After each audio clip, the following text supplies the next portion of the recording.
Please subscribe and don't forget to press the bell icon to get notified whenever we upload a new video. UP के प्रतापगढ़ में college के बाहर कुछ लोग छात्रों को पीटते नजर आए। आरोप है कि छेड़खानी के मामले को लेकर छात्रों के 2 गुटों में बहस हो गई थी, जिसके बाद एक गुट के छात्रों ने दूसरे गुट पर हमला कर दिया और परीक्षा देकर बाहर निकले छात्रों को बाइक से पहुंचे आधा दर्जन से ज्यादा दबंग दौड़ा कर पीटने लगे, जिसके बाद अपने साथियों को पिटता देख कॉलेज के बाकी छात्र भी इस मारपीट में कूद गए और दोनों तरफ से बेल्ट और डंडों की बरसात होने लगी। ये मारपीट करीब आधे घंटे तक चली, जिसमें 6 छात्रों को चोटें भी आईं। इस बीच सैकड़ों लोग मारपीट देखने के लिए इकट्ठा हो गए, लेकिन कोई भी आदमी इसे रोकने के लिए आगे नहीं बढ़ा। जानकारी के मुताबिक एक गुट के छात्रों ने दूसरे गुट के लड़कों को छेड़खानी करने से रोका था, जिसके बाद दूसरे गुट के लड़के बदला लेने के लिए कॉलेज के बाहर जमा हो गए और जैसे ही परीक्षा देकर छात्र बाहर निकले, उनके साथ मारपीट करने लगे। पुलिस ने मारपीट करने वाले लड़कों के खिलाफ मामला दर्ज कर लिया और आरोपियों की पहचान करने के लिए मारपीट के वीडियो को सोशल मीडिया पर भी वायरल कर दिया। जम्मू कश्मीर के बड़गाम में आतंकियों से मुठभेड़ चल रही है। इस मुठभेड़ में अब तक सुरक्षा बल ने एक आतंकी को मार गिराया है। रिफत अब्दुल्ला हमारे सहयोगी फोन लाइन पर मौजूद हैं। रिफत, क्या अपडेट है? ऐसा समझा जा रहा है कि एनकाउंटर खत्म हो गया, क्योंकि एक मिलिटेंट मारा गया है और उसमें एक लेडी भी जख्मी हो गई है। क्रॉस फायरिंग में जो बताया जा रहा है, स्पेसिफिक इन्फॉर्मेशन थी सिक्योरिटी फोर्सेस को कि वहां पे मिलिटेंट्स की प्रेजेंस है और बताया जा रहा है कि मिलिटेंट ने फिर अटैक किया सिक्योरिटी फोर्सेस पे। उस रिटाइलेशन में जो पुलिस ने भी एक प्रेस नोट जारी किया। पुलिस के मुताबिक अभी एक मिलिटेंट जो है वहां पे मारा गया है और एनकाउंटर जो है वो खत्म हो चुका है, लेकिन सर्च ऑपरेशन उस इलाके में जो है जारी है, क्योंकि ये दूर दराज का इलाका है सेंट्रल कश्मीर के बड़गाम एरिया में, वहाँ फॉरेस्ट एरिया भी है। तो अब ये देखना होगा कि वहाँ की जो प्रेजेंस है, पहले यहाँ पे ज्यादा मिलिटेंट्स की तादाद नहीं थी इस एरिया में, क्योंकि साउथ कश्मीर में ज्यादा मिलिटेंट्स की प्रेजेंस थी या नॉर्थ कश्मीर में, लेकिन जो सेंट्रल कश्मीर का एक कॉर्नर का इलाका है, वहाँ पे जो है मिलिटेंट्स की प्रेजेंस होना एक और सिक्योरिटी फोर्सेस के लिए चैलेंज है। रिफत, आपका इस तमाम जानकारी के लिए बहुत बहुत शुक्रिया। दिल्ली के स्वरूप नगर में कुछ दमकल कर्मी एक गोदाम में लगी आग को बुझाते दिखाई दिए। गोदाम में बड़ी संख्या में प्लास्टिक के बने सामान और टायर रखे हुए थे, जिसकी वजह से आग तेजी से फैल गई और पलक झपकते ही पूरे गोदाम को अपने आगोश में ले लिया। आग की लपटें आसमान छूने को बेताब थी, तो इससे निकलने वाले काले धुएं ने पूरे इलाके को अपने कब्जे में ले लिया। इस आग पर काबू पाने में दमकल की 20 गाड़ियों को घंटों की मशक्कत करनी पड़ी। इस वक्त जो है सारी चीजें अंडर कंट्रोल है, बुझा चुके हैं। ये सिर्फ कूलिंग ऑपरेशन जो है वो चल रहा है। वहीं आग लगने की वजह का पता नहीं चल पाया, लेकिन इस आग में लाखों का सामान जलकर राख हो गया। अर्थ ओवर डे के मौके पर बत्तियां बंद रहीं। अर्थ ओवर डे के मौके पर शनिवार को दिल्ली में इंडिया गेट, राष्ट्रपति भवन समेत कई सरकारी दफ्तरों में रात 8:30 बजे से 9:30 बजे के बीच बत्तियां बंद कर दी गई। बिहार के सुपौल जिले में चूल्हे से निकली चिंगारी से लगी आग में 8 घर जलकर राख हो गए। बिहार के सीवान में बीजेपी सांसद ओम प्रकाश यादव उनके बेटे को फोन पर धमकी देने का मामला सामने आया। बिहार की राजधानी पटना के कलेक्ट्रेट घाट पर नहाने के समय 2 लड़कों की डूबने से मौत हो गई।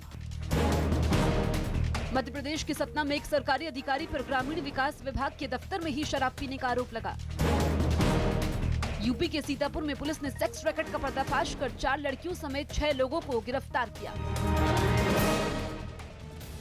एसपी बीएसपी गठबंधन पर मायावती के बयान पर पश्चिम बंगाल की सीएम ममता बनर्जी ने उनका समर्थन किया है। ममता बनर्जी के मुताबिक वो इस मुद्दे पर मायावती और अखिलेश के साथ हैं। मायावती ने बीजेपी पर गठबंधन में दरार डालने की कोशिश का आरोप लगाते हुए कहा था कि वो इसे नहीं तोड़ेंगी। इस मुद्दे पर बीजेपी ने मायावती और अखिलेश पर निशाना साधा तो एसपी ने भी गठबंधन आगे भी जारी रखने की बात कही।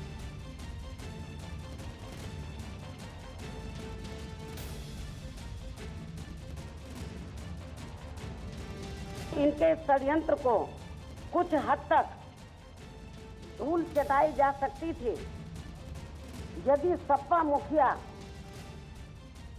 श्री अखिलेश यादव कुंडा के राजा भैया को, जिसे एक जमाने में बीजेपी के लोग कुंडा का गुंडा कहकर पुकारते थे, और खासतौर से श्री कल्याण सिंह कुंडा का गुंडा कहकर पुकारते थे, जिसको मेरी रही सरकार ने इसे ठीक लाइन पर लाकर खड़ा कर दिया था, तो उससे वे झूठे वे फरेब वाले मकर जाल में नहीं फंसते। और इसके स्थान पर वे अपनी पूरी ताकत बीजेपी के इस षड्यंत्र को, अर्थात सपा व बसपा आपस में मिल ना सके, इनके इस षड्यंत्र को फेल करने पर लगा देते, जो हमारे षड्यंत्र को, जो हमारे इस आपसी तालमेल को तोड़ने में लगे थे, उस पर लगा देते। और इसके लिए इनको अपनी हर कुर्बानी देकर बीएसपी के राज्यसभा के उम्मीदवार को जरूर जितवाना चाहिए था। जब 2 जून सन 1995 को लखनऊ में स्टेट गेस्ट हाउस कांड हुआ था, तो तब सपा के वर्तमान राष्ट्रीय अध्यक्ष श्री अखिलेश यादव का राजनीति से दूर दूर तक का कुछ भी वास्ता नहीं था। और तब फिर उस घृणित वे कभी भी ना भुलाए जाने वाले स्टेट गेस्ट हाउस कांड के लिए श्री अखिलेश दास को क्या जिम्मेदार ठहराना न्याय संगत व उचित होगा? मैं समझती हूँ ये कतई भी उचित नहीं होगा। मायावती के बयान के बाद पूर्व सीएम अखिलेश यादव ने राजा भैया को धन्यवाद देने वाला ट्वीट हटा दिया और बीजेपी पर हमला बोला। अखिलेश यादव लिखते हैं, यूपी राज्यसभा चुनाव में बीजेपी का चरित्र उजागर हुआ है, जो हमेशा गरीबों के खिलाफ सत्ता, संस्थानों और पैसे का दुरुपयोग करती है। एक दलित के चुने जाने के विरुद्ध बीजेपी की साजिश रचने से अगले चुनावों के लिए भी एसपी बीएसपी की एकता और मजबूत हुई है। इसके लिए सुश्री मायावती जी को धन्यवाद।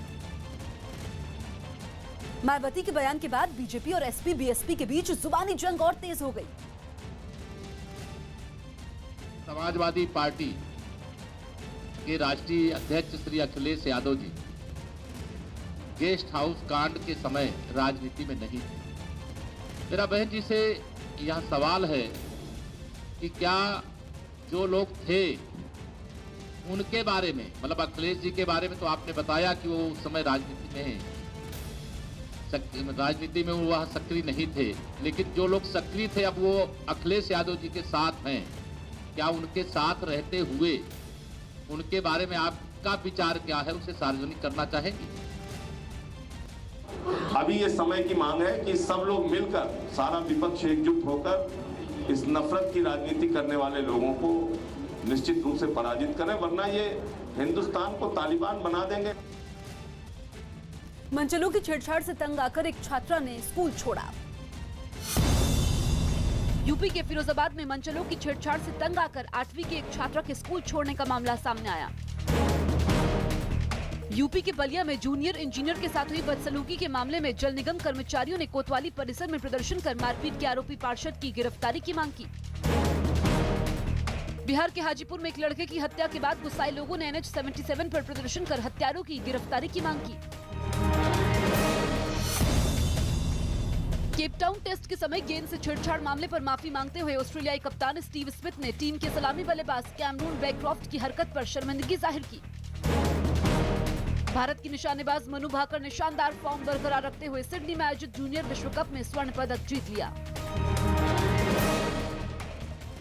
सूत्रों के अनुसार तहरीक हुर्रियत के नए अध्यक्ष मोहम्मद अशरफ सहराई के बेटे जुनैद अशरफ खान के हिजबुल मुजाहिदीन में शामिल होने का मामला सामने आया है। सोशल मीडिया पर जुनैद की हथियारों के साथ तस्वीर वायरल हुई है। बताया जा रहा है कि जुनैद शुक्रवार को जुम्मे की नमाज के लिए घर के पास गया था, जिसके बाद वो वापस नहीं आया और उनके परिवार ने पुलिस से संपर्क किया। 30 साल के जुनैद ने कश्मीर यूनिवर्सिटी से MBA किया है। ऑस्ट्रेलिया साउथ अफ्रीका के बीच केपटाउन टेस्ट के तीसरे दिन एक ओवर के बीच ऑस्ट्रेलियाई खिलाड़ी कैमरून बैक्रॉफ्ट गेंद पर कुछ रगड़ते हुए दिखे। इसके बाद दोनों अंपायरों ने बैक्रॉफ्ट टीवी पर सवाल जवाब किए। टीवी पर रिप्ले के समय साफ देखा गया कि कैमरून बैक्रॉफ्ट गेंद को चमकाने के लिए उसे अपने ट्राउजर पर रगड़ रहे हैं। इसी बीच उन्होंने ट्राउजर की जेब से कुछ निकाला और उसे गेंद पर रगड़ा। एक और रिप्ले में बैक्रॉफ्ट पीले रंग की चीज अपने ट्राउजर में छिपाते हुए दिखे, जिसके बाद दोनों अंपायरों ने बैक्रॉफ्ट से पूछताछ की। And then finally, the umpires have a chat with Bancroft. हालांकि इसके बाद अंपायरों ने कोई कार्रवाई नहीं की और गेंद भी नहीं बदली। लेकिन गेंद के साथ छेड़छाड़ का मामला खत्म नहीं हुआ। मामला बढ़ता देख ऑस्ट्रेलियाई क्रिकेट टीम के कप्तान स्टीव स्मिथ मीडिया के सामने आए और बैक्रॉफ्ट की गलती पर शर्मिंदगी जाहिर की। इसके साथ उन्होंने आगे से कभी ऐसा नहीं करने का भरोसा दिलाया। It's certainly not on, and it won't happen again. I can promise you that under my leadership. वहीं वीडियो सामने आने के बाद कैमरॉन बैंक्रॉफ्ट ने भी अपनी गलती मानी और फिर कभी ऐसी गलती ना दोहराने की बात कही। I was in the wrong place at the wrong time, and I want to be here because I'm accountable for my actions as well. फिलहाल आईसीसी ने कैमरून बैंक्रॉफ्ट को कोड ऑफ कंडक्ट की धारा 2 का दोषी पाया है। ऐसे में वीडियो फुटेज के आधार पर अब उन पर कड़ा एक्शन लिया जा सकता है। अमर सिंह ने एसपी बीएसपी गठबंधन पर तंज कसा। बिहार के बेगूसराय में केंद्र सरकार के 3 तलाक के बिल के खिलाफ हजारों मुस्लिम महिला ने जुलूस निकालकर प्रदर्शन किया। मिर्जापुर में अमर सिंह ने एक बार फिर एसपी बीएसपी गठबंधन पर तंज कसा कि महागठबंधन तो अभी ही फेल हो गया, ये 2019 तक क्या चलेगा। यूपी के मुरादाबाद में तीर्थकर महावीर यूनिवर्सिटी के चौथे दीक्षांत समारोह में राज्यपाल राम नाईक ने मंत्री सुरेश खन्ना, गायक सोनू निगम और सामाजिक कार्यकर्ता अरविंद गोयल को डॉक्टरेट की उपाधि दी। मध्य प्रदेश के छतरपुर में एक दुकान को जलाने के आरोप में 2 लड़कों को खंभे से बांधकर पीटने का मामला सामने आया। इराक में 39 भारतीयों की निर्मम हत्या के मामले में यूपी के कानपुर में विदेश मंत्री, विदेश राज्य मंत्री, विदेश सचिव समेत भारत के राजदूत के खिलाफ एफआईआर दर्ज करवाई गई। इन सभी पर देशवासियों को गुमराह करने का आरोप लगा। नाइजीरिया में किडनैप किए गए कांगड़ा के 3 लड़कों की रिहाई को लेकर मामला बढ़ता जा रहा है। पीड़ित परिवारों ने विदेश मंत्री सुषमा स्वराज को पत्र भी लिखा है। परिवार वालों का कहना है कि 3 लोग नाइजीरिया में अपनी रोजी रोटी कमाने के लिए गए थे और एक तेल वाहक समुद्री जहाज में काम करते थे, लेकिन कुछ दिन पहले इस जहाज का समुद्री डाकुओं ने अपहरण कर लिया, जिसके बाद से परिवार बेहद परेशान है और उनकी जल्द वापसी की उम्मीद लगाए है। मेरे बेटे का फोन आया था और उसने बोला कि डैडी इनको पैसे दे दो मंडे तक, नहीं तो ये हमें धमकी दे रहे हैं। इतनी देर में जो किडनैपर था उसने फ़ोन ले लिया, इससे बात की और कहा कि आपको मंडे तक टाइम है, अगर आप पैसे नहीं दोगे तो हम इनको ख़त्म कर देंगे।